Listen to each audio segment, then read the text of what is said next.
This is Geek Gab with your host, Dorrinal, and me, Daddy Warpig. We are back, Geek Gab, for Monday, February 26th, 2024. Honest to gosh, I almost said 2022. Why's that? I have no idea. I remember 2022. That was an awful year.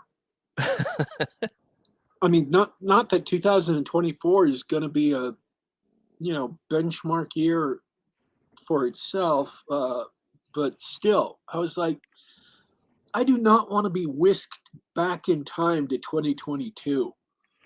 No, it's Um, best to look to the future. We are in the future now. the future's so bright, I gotta wear shades. Have you ever heard that song? I don't think so. Who does it? Really? I'm I am somehow ineffably disappointed. I'll have to introduce you to that song at some point. It's a great little song.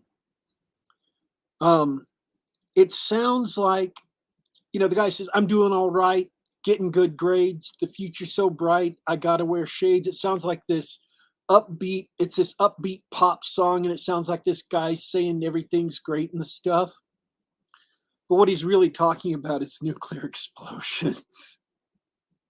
Of course.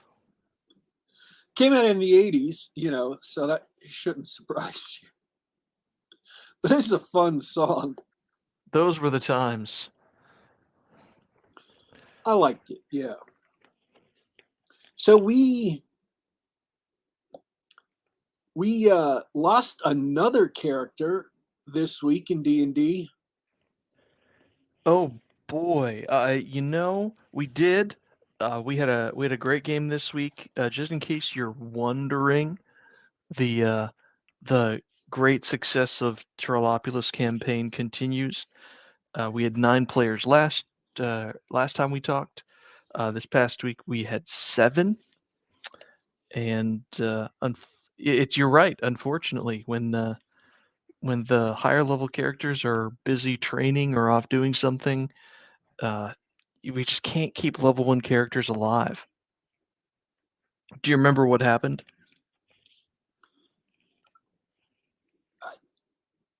We went chasing after a running orc who's the last survivor of a little orc war band that we ran into, and we chased him down to the 3rd level, and we were searching for him, and a bunch of orcs released or unleashed a horde of giant centipede on us. And we did some cunning things to thin their numbers before they even got to us. And then we were engaging them in melee and killing them quickly. But one of them got to the cleric and bit him, and he died of poison. Terrible situation, really terrible situation. Um, and it's one of those things, and this is a great preview because I'm taking notes now. Thank you, because I haven't written the session report for that one yet, but it'll be up on my blog later this week. Uh, Dorrinal.blogspot.com, I believe is the plug. But it was one of those situations where you guys pretty much did everything right regarding the centipedes, making great use of lighted oil to thin the numbers, and putting your toughest characters up front, including the character who died, who was a level 1 cleric with decent armor. Unfortunately, everything that needed to go wrong, and this character shouldn't have died. Like, you guys actually put your best foot forward. Uh, he had first of all, you lost initiative on a round in which you could have easily wiped out the monsters. So all remaining monsters, I think it was 7 of them, got to make their attacks. The cleric was one of the characters you put in the front to take the brunt of the attacks because he has a very high armor class and very unlikely to be hurt by them. They just wouldn't be able to chew through the armor. And on top of that, level 1 clerics have a very good uh, saving throw versus poison. They're very resistant to poison. God's looking down on them. He's looking out for them. Um, all told, not only did I need to roll, a maximum initiative dice, I needed to roll. Basically, I think I only hurt him on an 18 or better on the dice. I rolled a natural 20, so I basically only could have hit him on that. And then he only dies on his saving throw if he rolls a 5 or less, and it happened. What are you going to do? Yep. Sometimes it just breaks that way. And we had this debate. This was the next debate that came up. I think the last debate that was roaring online was fudging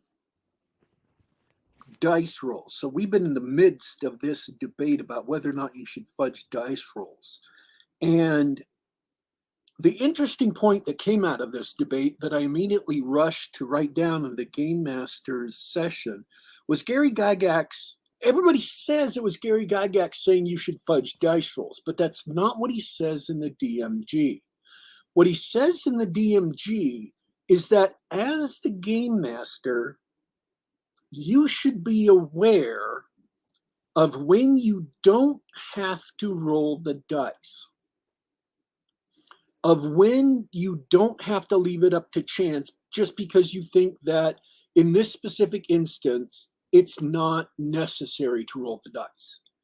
But once you roll the dice, you let the dice fall where they may. So in this instance, and I'm not saying you shouldn't have had him roll or anything. I'm just saying this has been the most recent tete-a-tete between, not John Mollison and several other people in the Bro SR and other OSR types on Twitter has been them saying, no, you don't roll the dice. You shouldn't roll the dice. Or you don't fudge the dice. You shouldn't fudge the dice. You've got to let the dice be honest. And in this case, the person lost a character, and last week the same person had lost a character in the big massacre we talked about on the last show. I had to make a new character this week because my other character may or may not be alive.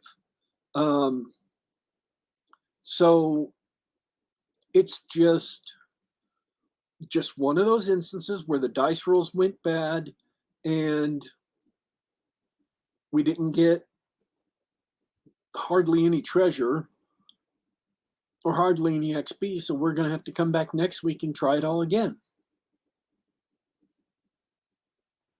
Yeah, and that's the hard part too. When you sort of don't get any decent rewards out of it after having a couple of tough breaks.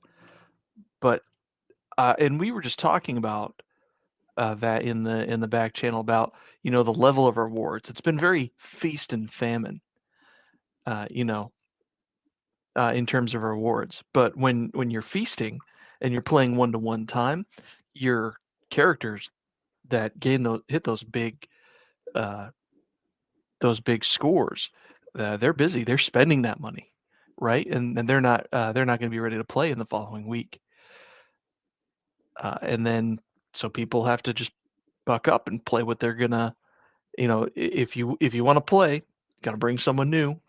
Play the B team if you want, and then stuff like this happens. But we got a really good advantage out of that scenario the past couple of sessions, which is between having new level 1 characters and having new players in the game. We had two new players. Yeah, I mean, and the whole mono party thing that you were talking about. Bradford Walker pipes up, "Hey man, good to see you." He says it's a leisure pursuit. Don't play if you don't want to. Right. This is one of those things where people feel like, oh, they're entitled. Well, sometimes it's you and your 4 friends. You will get together every week and you play. Yeah, everybody should be able to play, but you don't have to play your main character. Go play Champions or something. Play a superhero game if you want that sort of action. But, I digress. With the new players, we had a renewed focus on sort of back to basics, right? Hey, how do we execute a dungeon crawl competently? Hey, we're tired of having, the players are tired of having poor maps.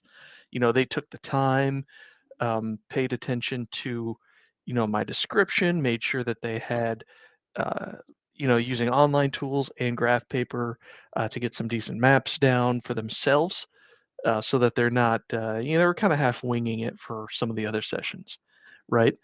And it And allowed me to go ahead. we had 3 different maps done by 3 different players, and they disagreed with each other at critical points. Yep. And one of the players had a what's it called?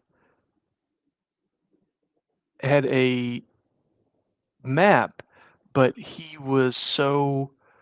um, he was off on so much of it that when we had that elevator trap that killed everybody, he was convinced that it was the same elevator trap he saw before. So this is the guy who's been mapping consistently the whole time, and um, still didn't have the map down right. But what are you gonna do? Um, Yeah, this is something that you don't get out of like Pro Tools or one of those other places where, it's kind of like the video game, um, Baldur's Gate, where you would wander around a level, and as you walk through the level reveals itself. So you've got a perfect map as you go through. And it's the same with Pro Tools or D&D Online or whatever. You always have a perfect map because it does the mapping for you, yep. because it's just revealing a level.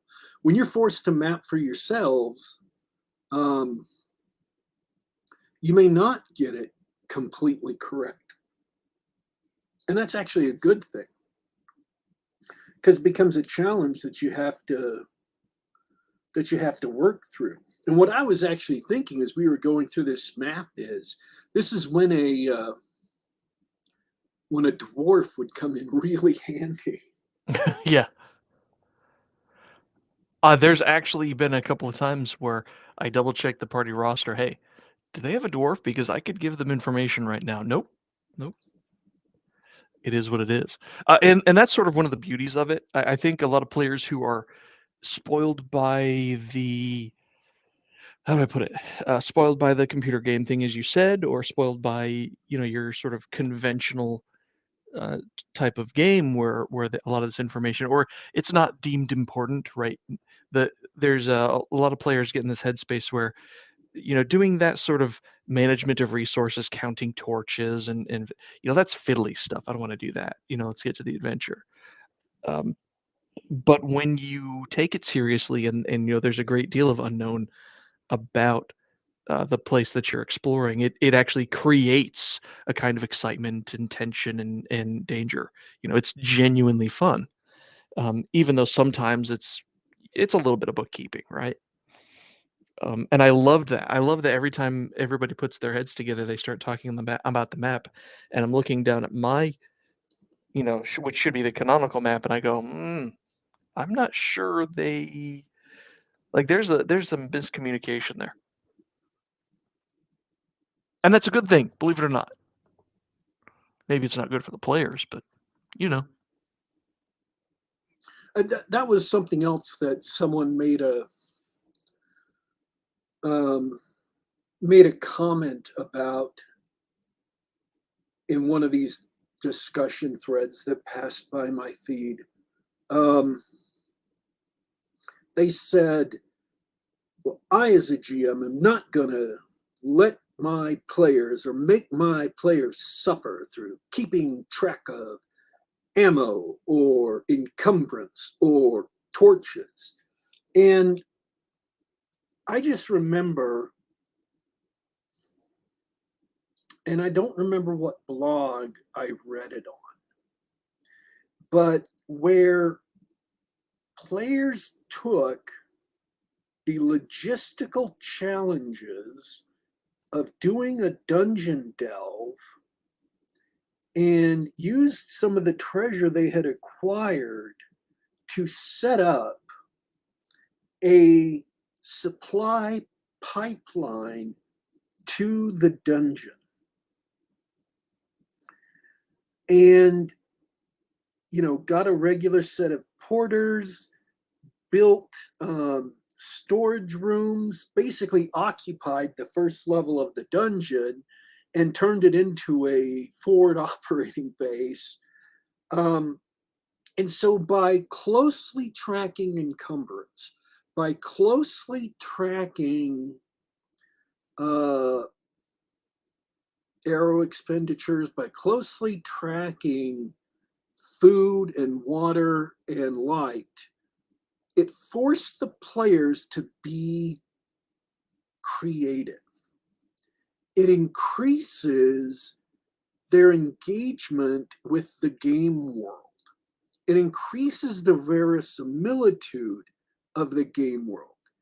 It takes you away from being a sort of Doom clone or a COD clone into being a role-playing game where you buy into the reality of this fictional world you're exploring. I'm not saying you have to be advanced squad leader on D&D, but the more players are forced to face problems and forced to create ingenious solutions to those problems, the more real the world seems and the more rewarding it is for players to be able to create their own infrastructure and rely on it. And I think that is such an important part of the game that people miss out on if they just take all of the inconvenient parts of the game and get rid of them. Absolutely. And it creates that situation where, you get these inverted priorities where players are, so focused on like playing their main guy and powering him up and doing cool stuff that you end up doing dungeons and crap, for their entire careers. That's no good. That doesn't help anybody. It dissuades them from doing, the really fun stuff like actually uh, interacting with the world and building out that world. They could develop the world by interacting with it on that level. Oh, we need to generate safe areas. We need to generate supply depots. We need to, generate uh, economic forces. We need to find markets for our goods and supplies that we need, right? That sort of thing. All that stuff that actually goes into making the world interesting. They get to do that. I mean, you can see a group of players who, as they did in Trollopolis, renovate a keep that's close to the dungeon and then wanting to bring in settlers to provide food, farmers and things like that, and bringing in lumbermen to provide wood for various things they need, but also who can provide food for the town that's growing and then sell off the excess lumber to provide economic activity to support shops to come into the area just because they need a solid base to keep on going after this, whatever's going on in the dungeon. That's the kind of gameplay that AD&D, as originally created, contemplates. But if you take away the quote unquote inconvenient parts of the game, you take away all the incentives for players to begin thinking along those lines, to begin thinking in that direction. Absolutely. Well said. And that's what we're trying to do here. That's what one-to-one time does. That's what actually taking games like AD&D. Absolutely, the inconveniences are vital to the game, right? They're a part of the game. If you take these games seriously, if you try to, figure out what they were doing, especially in these old school games like AD&D, that's part of the game. Just to repeat what I was saying before, like it may feel stupid to sort of have a piece of paper and track down little silly things like food and whatever, for food and water and torches for your expedition. But you do that, and then you actually start. And this is my personal thing. This is whenever, if you're ever wondering, like, why is John uh, being, asking the players to do this and that? Why did John make, everybody go shopping in the big city to sell off their magical item, right? Why did the DM do that? That's not something we normally do, that sort of thing. It's because it's important to me that the players honestly interact with the game as if they're characters in this world. And once they start ignoring things or behaving in a way that doesn't make sense, sounds like something that someone who they act like people who aren't part of this world are acting, then it's time to take a step back. Okay, are we misapplying some rules? Are we missing some opportunities to sort of have them, take over those roles? Um, are they really thinking like someone in world, or have they started thinking like it's a video game? Right. And that's one of my things as a game master. I want to make sure that I think everybody's going to have the most fun when they're present in the game world, when they have that mindset.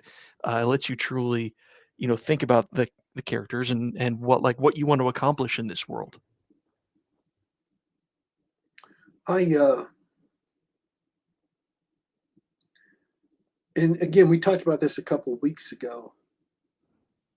The game part of a role-playing game is about players overcoming obstacles by using their own ingenuity.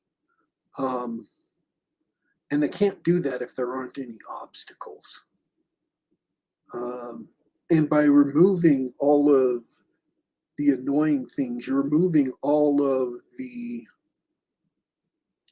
difficulties that they have to think around.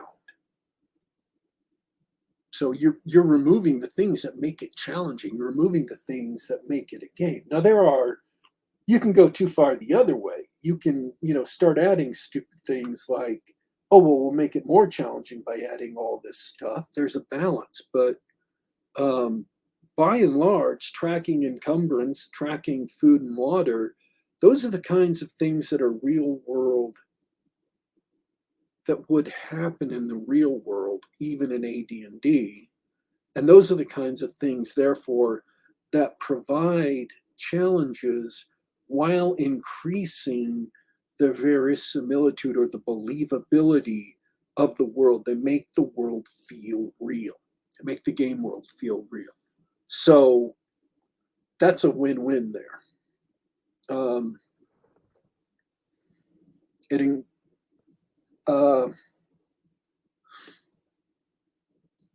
when I first talked about that, the definition of game, it is not complete in and of itself.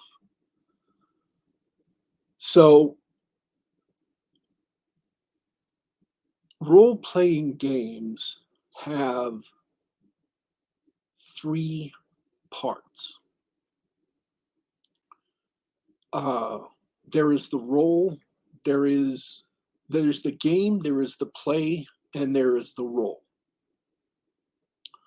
A role-playing game is a game in which the players take on a role and face obstacles set up by the game master use their innate ingenuity, limited by the role or enhanced by the role, to overcome those obstacles in search of some reward. That is the game part. That's the definition of the game. Now, the play is when the game master describes the situation, asks the players what they're going to do, they tell him what they're going to do, he adjudicates the results using the rules of the game, and asks them, then describes the new situation and asks them what they're going to do. That's the play, the gameplay loop. So we have the game, we have the play, and then there's the role part. So this is the mnemonic. It's really easy to remember. When you talk about a role-playing game, there are three parts. There's the game, the play, and the role. The role part is portraying and accepting the reality of the game world by both the players and GMs, so that the players interact with the game world as if it were real, and the GMs portray the game world as if it were real. And there's a lot of things that can be involved with that, but a correctly predicated rules set will support all three of these factors. They will have rules that help the GM portray the world as if it were real. They will have an encumbrance, ammunition, food, and water are rules that help the GM portray the world as if it were real. So when you get rid of those rules, it undercuts the role part of a role-playing game, because the world is no longer as real as it used to be. Now, I'm convinced that this tripart definition, this tripart understanding of role-playing games is the most complete and accurate understanding of role-playing games that has ever been formulated. I'm convinced that Gary Gygax knew this implicitly, that he understood it implicitly when he made AD&D, because this is baked into the rules of AD&D, but he had never explicitly defined it. And that everyone since then, because he didn't explicitly define it, they've kind of gone off the beam. They lost track of it. And they began being confused by things like, well, a role-playing game is like a story you and your friends tell together. It's not. It's a game. And it's a game with rules. So when you design a role-playing game, the rules you write need to support the game, the play, and the role. And if the rules you write aren't tailored to support those three aspects of a role-playing game, they don't work. They won't work. Or they'll work only halfway. They'll work only partially. They'll only work to a limited extent. But if you look at what AD&D does, the disease rules, to pick a random rule subsystem, support the reality of the game rules, game world. It supports the role part.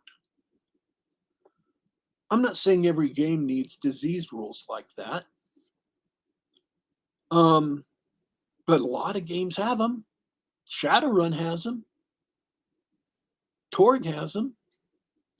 A lot of games have addiction rules. Shadowrun had them. Cyberpunk had them. Cyberpunk 2020 had them. The 3-part theory of, and the only two I can remember are gamist and simulationist, and it because it got torn up and rewritten to the GNS theory in 2000, is a complete misunderstanding of role-playing games, because they're trying to focus on one part of role-playing games and pull that out and say, okay, you can only have a game that does one part of this well. And it's not true. You need the game, you need the play of the game, and you need the role-playing game. You need all three elements of that for the game to work, for playing the game to be entertaining and fun. And when you have a game that's built specifically to those three things, whose rules are predicated on those three things, then you've got a properly formulated role-playing game. And I'm not saying every other game but AD&D is wrong or bad, but those other games, the closer they hewed to the design philosophy in AD&D, or the more old school AD&D they were, the better they were. And the further away they got from that, the worse they were. And pretty much since the year 2000, we've been getting further and further and further away from that. So that is the complete theory. When we were talking about this on the air a couple of weeks ago, I realized it was incomplete, and now I've completed it and come up with a handy mnemonic so people can remember it. And it's tied right there in the name, role-playing game. You have the game, the play, and the role, so that anybody can remember it. The definition of the game, which is players acting in a role that, it gives them game mechanical enhancements and game mechanical restrictions, trying to overcome obstacles set up by the game master in pursuit of some reward. Okay? That's what a game is. That's what a role-playing game is. The gameplay loop, which is game master tells you the situation, asks what you're going to do, players tell what they're going to do, game master adjudicates the situation using the rules, tells the player the results, and describes a new situation, asks what they're going to do. That's the gameplay loop. And then the rule. The players interact with the game world as if it were real, and the game master depicts the game world as if it were real. The game, the play, the role-playing game, that is the complete sphere of how these games work. And any game which doesn't provide for all three of those things in concept and mechanics is incomplete or wrongly formulated.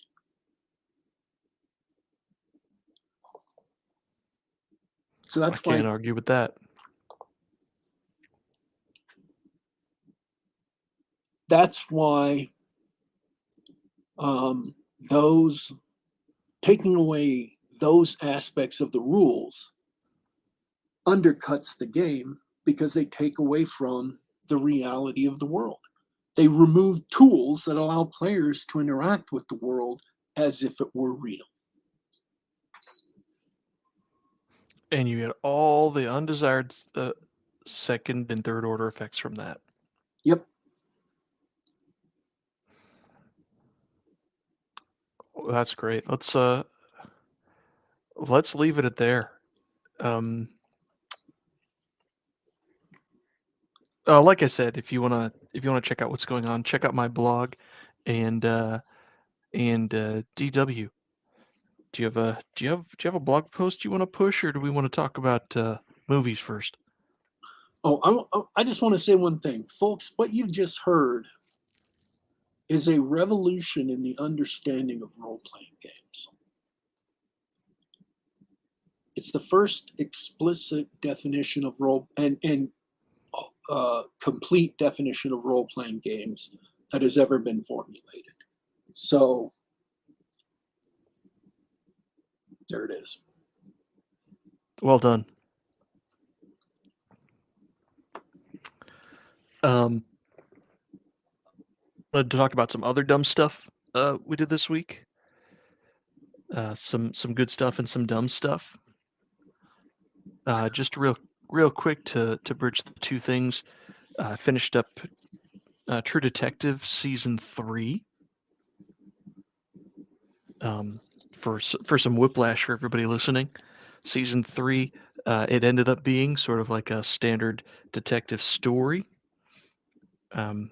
with some nods to season 1, and some of the ending was a little disappointing and flat, and some of the ending was kind of sweet. Wasn't the kind of ending I was expecting out of True Detective season. It's all right. Seasons 1 and 2 are definitely worth watching.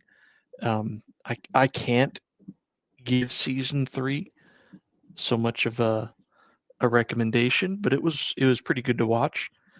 And there's some hilarious stuff in the 7th episode that I cannot spoil you. Let's just say that all of the anger and frustration that the characters have built up over the first 6 episodes, and the main character gets to unleash, and it's hilarious. There's some great clippable, quotable bits of dialogue there. And I won't say any more than that. If you know, you know. So Warpig, do you think you're going to give those a try?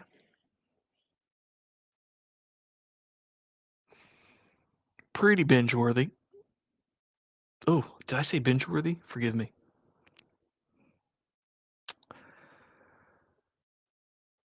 Let's see. Warpig,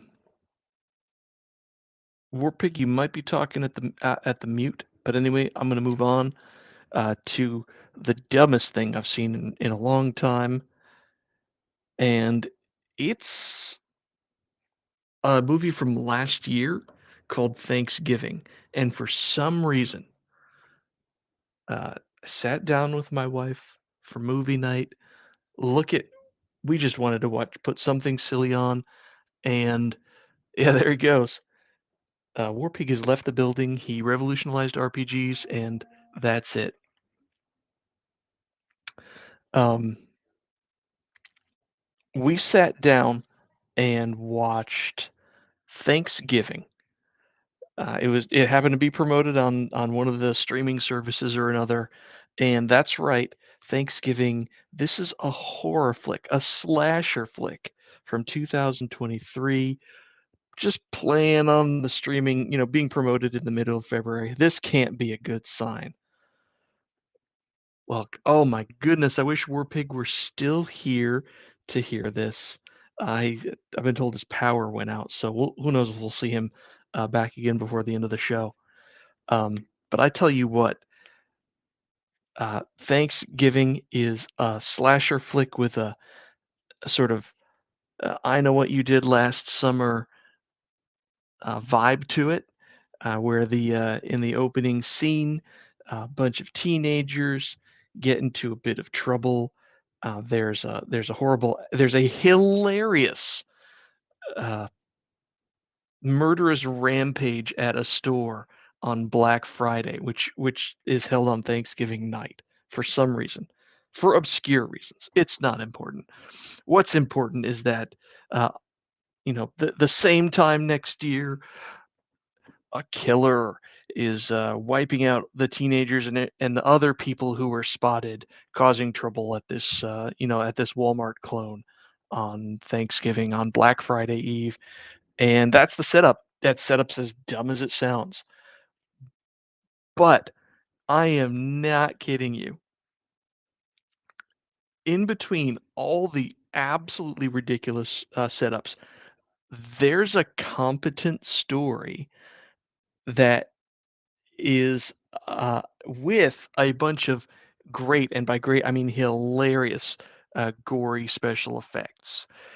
They successfully play a bunch of misdirection games to make you wonder who's going to turn out to be the surprise killer, knowing that in a genre like this, one of the characters you've seen is going to be the killer, and it's going to be really dumb when it's revealed. They have the violence and the gore. It's not super violent, but naturally, this is one of those slasher killers that just for some reason it's a regular person and he has superhuman strength. Welcome back, Warpig. I was just regaling our listeners with my review of Thanksgiving. Awesome. How's the power where you're at? Still out. Well, I'm glad your phone works. Uh, just for a quick recap, we have a stupid horror movie from last year. Um, the story beats are sort of competent, and the gore and the violence are kind of over the top. Where you're this small town group of high school kids is being hunted down one by one by a super killer, and yeah, of course, there's a person in this little town who Do turns into a superhuman Jason Voorhees style killer with super strength and toughness. Do you remember Um, Grindhouse? I never saw Grindhouse. Okay, so there were two movies in Grindhouse. One was Death Proof, and one was Planet Terror. Oh yeah, I remember that. I just never saw it. And there were a bunch of fake trailers in Grindhouse for movies that didn't exist. Robert Rodriguez went and created one of the movies, which was Machete Kills, or Machete, whichever. Um, well, Thanksgiving was one of the fake trailers in Grindhouse. So, and I believe it's by Eli Roth, if I'm not mistaken. Um, and so he just decided to make the real movie that that trailer was about. Wow. I So had no I I had no idea, but with that pedigree, with that yeah, with that background, I'm not surprised it came out the way that it did. it, I don't know that it's entirely supposed to be a serious horror movie. I think it's kind of supposed to be a satire of a slasher movie. Oh, yeah, it is. I mean, the setup is absolutely ridiculous. Um, the setup is completely ridiculous with the instigating incident being a riot at a Walmart clone that ends up being fatal to a couple of people. Like it's Black Friday gone horribly wrong, and the killer's obviously getting vengeance for something that happened there. Um, and the violence is ridiculous. Like all this, this regular, this character from a small town, whichever one of the characters in the movie ends up being the killer, so strong that he, twists some kid's head around without, breaking the neck or breaking the skin on the neck or anything like that. Just crack like that with one swift motion. Completely absurd levels of strength and toughness from the killer. In Scooby Doo fashion ends up, being one of the other characters, right? You find out who it is at the end. Definitely it sort of has those competently written beats that you'd expect from a horror film, and nothing about this film takes itself seriously. I mean, the characters play it straight. There's no sort of winking at the fourth wall. No winking at the camera. No fourth wall break. Um, although that would have ruined the film. Well, such as it is. Completely ridiculous. Warpig, you would love it. Just watch it already. Um, so dumb, so ridiculous. But unlike a lot of dumb and ridiculous movies, at the end, I was like, yeah, that was fun.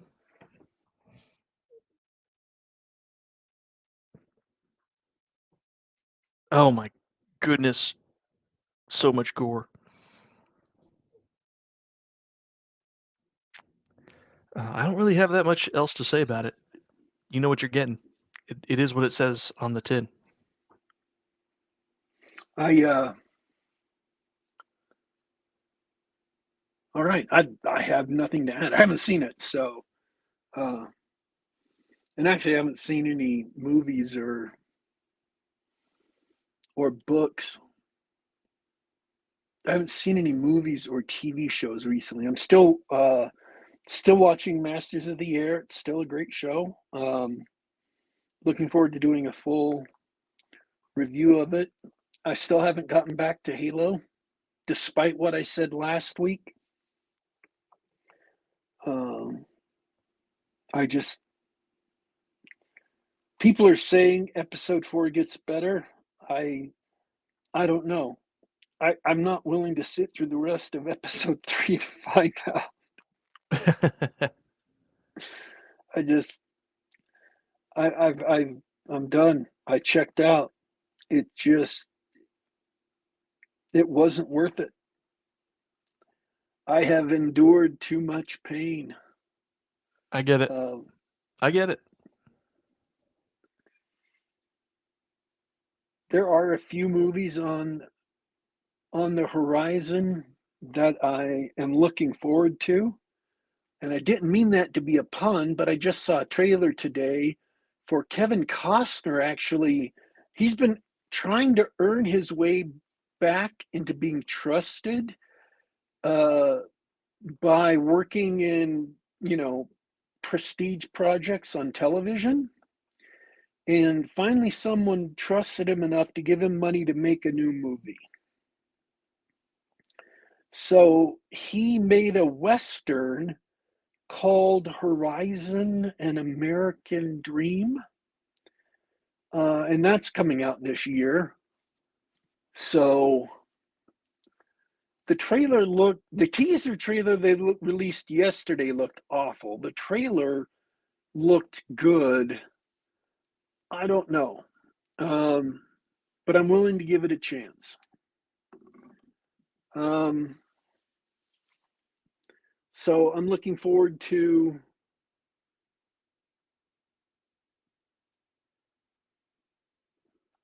that. I'm looking forward to Deadpool. And there were a couple other movies that looked like they kind of might be okay. But man, pickings is slim out there right now. Mm-hmm. Sony is apparently releasing 2 more of their Spider-Man adjacent movies that don't have Spider-Man in them. Like Madame Web. Like Madam Web. Venom 3 is coming out this year. And a movie about the hunter, whose name I can't remember. Craven the Hunter. A movie about him is coming out this year. And then Marvel has put out a bunch of releases that got put up as news stories saying how they're retooling the studio and stuff because they only have one movie this year, and it's Deadpool. But they've got stuff releasing on streaming, which just looks awful. They've got the Darkhold Diaries, which is about the evil witch from the Red Witch series, Scarlet Witch series, excuse me. Agatha, which nobody wanted, nobody's going to watch. They've got, I think, one more series releasing this year, which is so memorable I can't even remember it. And then next year they've got Captain America 4 with Sam Wilson as Captain America. Supposedly they've got a show called The Thunderbolts, which is basically Marvel's Suicide Squad, and I'm not even making that up. It's a bunch of anti-heroes who are get sent on missions that they're supposed to die on. It is literally Marvel's Suicide Squad. That's great. It's not even a stretch. It's not even a pretend. I'm not even ribbing Marvel to say they're ripping it off. It's literally they go on missions where they're supposed to die. It's the Suicide Squad. It's got the fake Captain America from the series. So if you saw the series, which no one did, this Falcon the Winter Right. Soldier series. Yeah, nobody watched it. Yeah. Except me. And it's got the Russian Captain America and Florence Pugh from the Black Widow movie, which nobody really saw. And Ghost from the second Ant-Man movie, which people watched and some people liked, but she wasn't really a strong part of that movie. And then it's got the Diane from Seinfeld, if you remember her. I don't remember what the actress's name is. Julie Louis-Dreyfus. She played like a CIA contact, so she's the Amanda Waller of the team. Is also in it, and just the excitement for this couldn't be found with a stethoscope. The rumbles on the internet couldn't be detected with a stethoscope. Nobody, the Marvel universe is dead. It has no pulse, no excitement. Nobody wants to see any of these movies. And it's the same for Star Wars. They're releasing another Star Wars series this year called The Acolyte. And I remember reading what it was about at one time. I can't remember anything. But nobody wants to see it. I haven't bothered to see the last one they released, which was about the Padawan who was assigned to Anakin Skywalker in the Clone Wars series. So she became a really popular breakout character there. And she has made guest appearances here and there in like The Mandalorian and a couple of other places. Then they gave her entire series and it kind of bombed because they just did what Kathleen Kennedy always does and what Disney always does. So yeah, that was unexciting, and none of the rest of their upcoming slate of stuff has caused people to be excited about it. It's not like people even hate it anymore, except the most diehard people. People just don't care. And that's the absolute worst spot for a company to be in. When people have just stopped caring, when they've turned around and walked away to other things, it's worse than starting from scratch. They've just been burned out. They don't want to know. You're dead to them. You've got a track record and it's all bad, and they're over you. Too bad, so sad. See ya. You were pursuing a new audience and they weren't there. They didn't come out, and you drove your old audience away. if they just hated your movies, that would at least be something, because you could win them back with good stuff. But once you've burned them out so much that they just walked away, well, You get what you deserve. yeah. So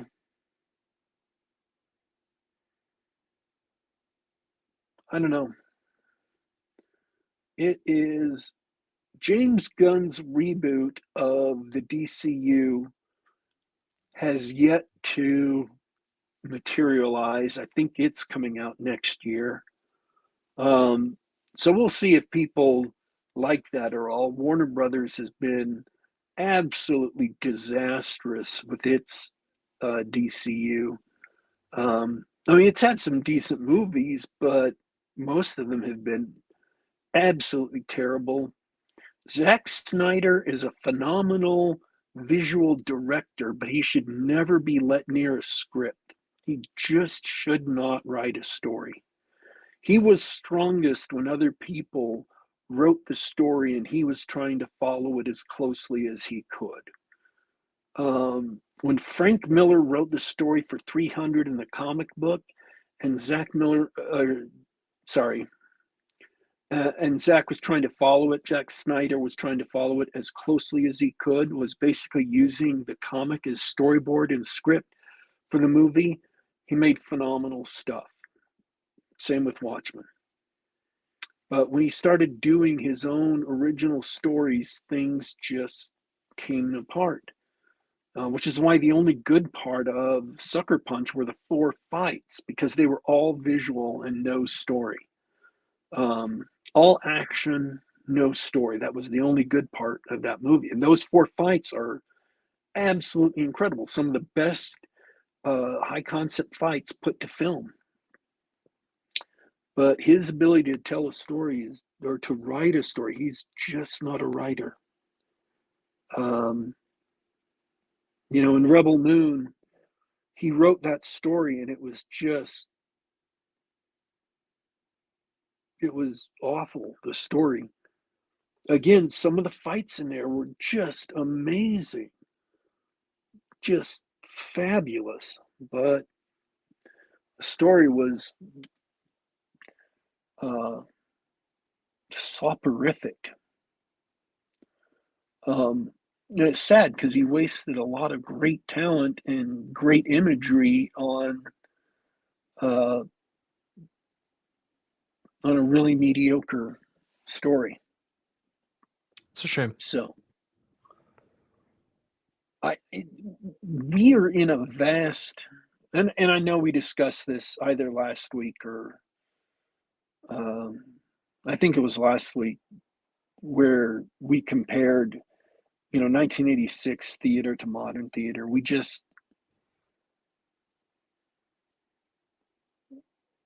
We're in this vast drought of storytelling where people can't tell stories to save their lives anymore. And they are focused on hiring writers for any reason other than their ability to tell stories. And all the seasoned, skilled storytellers are being sidelined, and are beginning to age out of the industry. And all of the young, potentially skilled writers are not being brought up. They're not being taught how to tell stories. And it's tragic.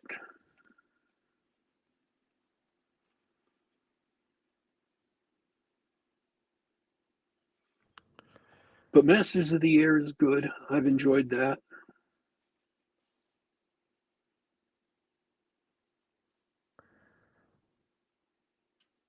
That's something anyway. I mean, I can't disagree. I wish I had more to say about it, but yeah, of course. The thing I like about Masters of the Air is that it touches on every aspect of the experience of bomber crews in World War II. So, because it's following And apparently it all comes from one book.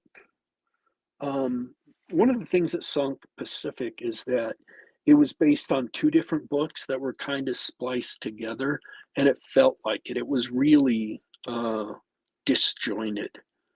Um, the Masters of the Air is based on one unit and one book, um, and so the various things that these pilots and crews went through as part of this 100th Squadron um, cover the gamut of uh, the possible experiences that you could have as a pilot in that war. And so, without having to distort the story or twist things around, um, you see a lot of different things happen to them, and it's really uh,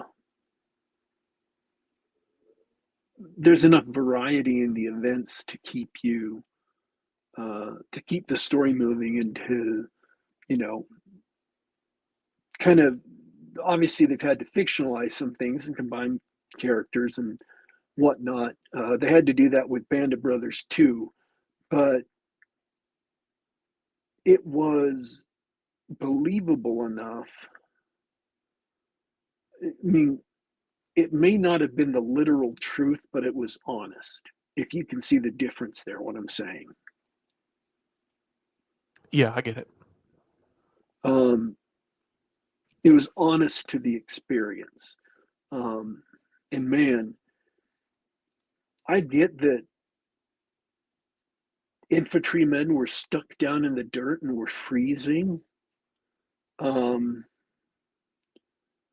and that if they made it home, pilots went back to warm bunks, but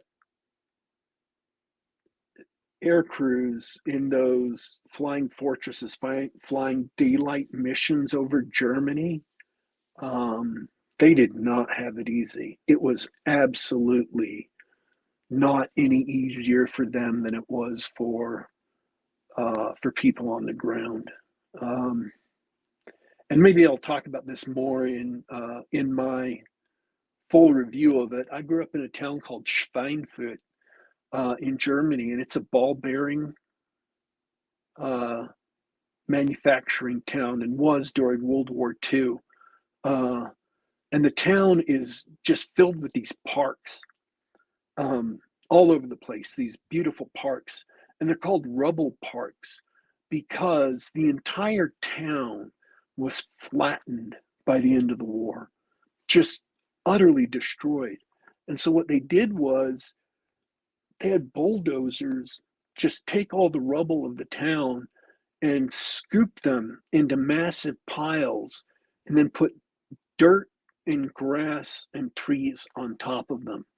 So, and then rebuilt the town. So all these rubble parks, these gorgeous places with, you know, side with walking paths through them and pretty trees and lovely grass and everything were just built on top of what remained of this strategically important town that had been flattened by Allied bombing raids. And you have to flatten Schweinfurt to win the war because tanks won't go without ball bearings. Half tracks won't go without ball bearings. Planes won't fly without ball bearings. You know, staff cars won't drive without ball bearings. So the town had to be destroyed to stop the Nazi Germany war machine. But it really is a different way to grow up. I spent 8 years living in and around that town, um, and you know to this day it is marked still by World War II, and it always will be. Um, it, it they're beautiful, these rubble parks, but they're kind of scars of that conflict from 80 years ago. So it's really really different to think about. Uh, And I'm not saying that's bad. I'm not trying to cast aspersions on the U.S. It was utterly necessary to win that war, and it was utterly necessary to fight that war. But finally getting to see the stories of the people, this particular unit didn't bomb Schweinfurt, but a unit like them did, and finally getting to see, the war from their eyes is just really fascinating to me on kind of a personal level.